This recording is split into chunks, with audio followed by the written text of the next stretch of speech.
welcome to WowoSpot Kids Podcast. This is Lisa Chen talking from Calgary, Alberta, Canada.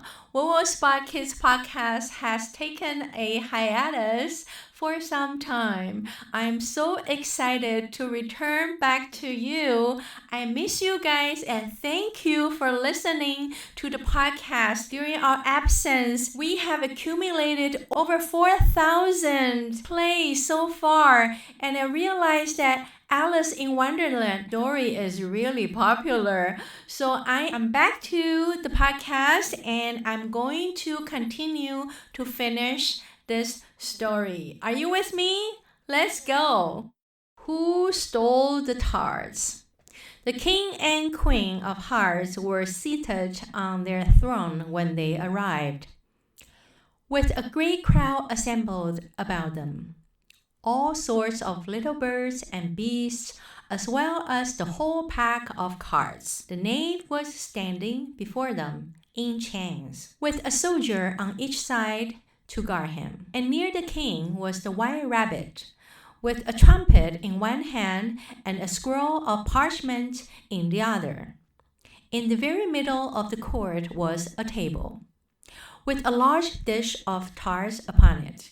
They looked so good that it made Alice quite hungry to look at them.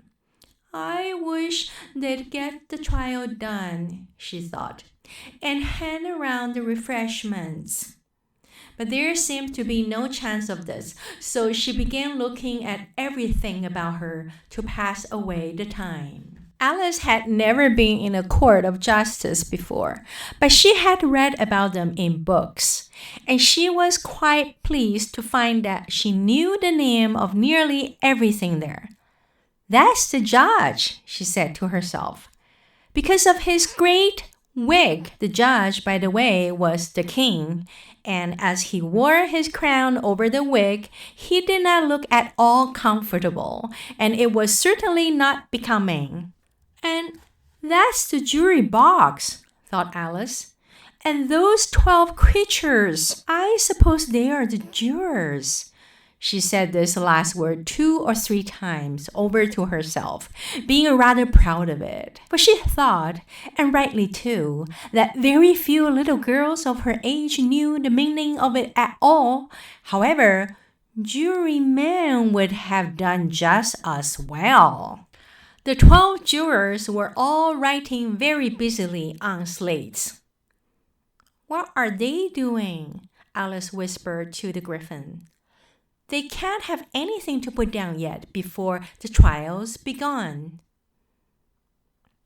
They're putting down their names, the griffin whispered in reply, for fear they should forget them before the end of the trial. Stupid things! Alice began in a loud, indignant voice, but she stopped hastily, for the white rabbit cried out, Silence in the court! And the king put on his spectacles and looked anxiously round to make out who was talking. Alice could see, as well as if she were looking over their shoulders, that all the jurors were writing down stupid things on their slates, and she could even make out that one of them didn't know how to spell stupid, and that he had to ask his neighbor to tell him. A nice model their slate will be in before the trial's over, thought Alice. One of the jurors had a pencil that squeaked.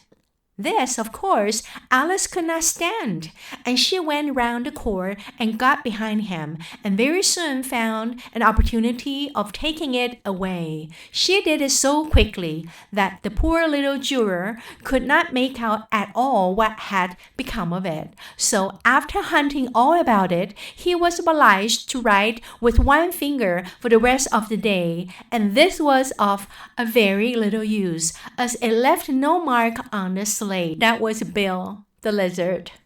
Hey, that was really interesting. I wonder what is going to happen in the trial and in the court. Who is getting in trouble and what will happen to the white rabbit?